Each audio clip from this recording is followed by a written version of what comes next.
మానవాళి పెంచుకున్న ఇనుప కండల్ని, జగాల్ని గెలిచి జగజ్జేతైన దాని ఉక్కు నరాల్ని నలిపి నిర్వీర్యం చేయగలిగేదొక్కటే మన స్వయంకృతాపరాధ కాలుష్యం.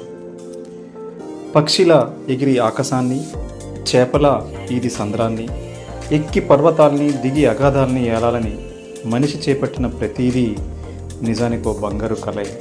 కానీ ఆ కళల సాకారానికై తాను సాకిన కొన్ని దారులు, పెంచుకొచ్చిన పేడ పోకడలు, ఈ పొడమిన పుట్టించేను కన్నీటి సెలయేటి ధారలు, నీడవే మానవాళి భవితవ్యానికి పట్టిన పీడలు.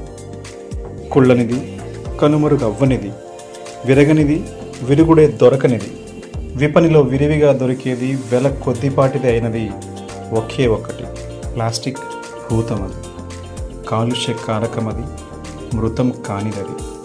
మాయామోహంలో మనిషి తనకు తానే ఒలికించుకున్న ఆ మృతమది, జీవ మనుగడకు హితం కానేరదది ఎప్పటికీ.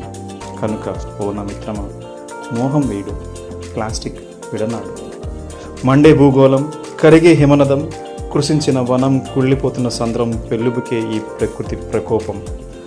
ఆక్రోశిస్తూ తను తీర్చుకోగోరితే ప్రతీకారం భరించగలమా? ఎదురొడ్డి అసలు మనం నిలవనైనా నిలవగలమా?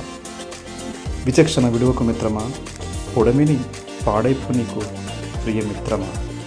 మిత్రుడు.